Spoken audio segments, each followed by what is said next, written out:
Rudolf Tobing pelajari cara membunuh tak bersuara sebelum habisi nyawa rekan kerja di apartemen.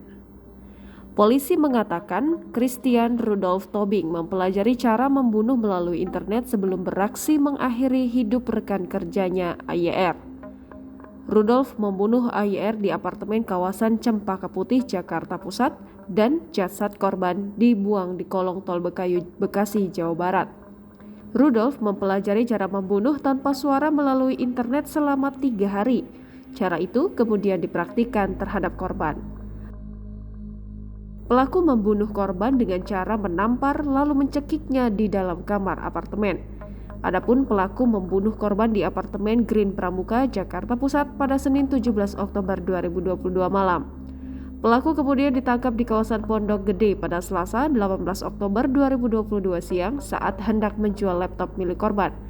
Polisi menyebutkan Rudolf beraksi seorang diri termasuk saat membungkus jasad korban menggunakan plastik dan lakban berwarna hitam. Atas perbuatannya, Rudolf dijerat pasal 340 subsidiar pasal 338 Kitab Undang-Undang Hukum Pidana tentang pembunuhan berencana. Jangan lupa subscribe, share, komen, dan like ya.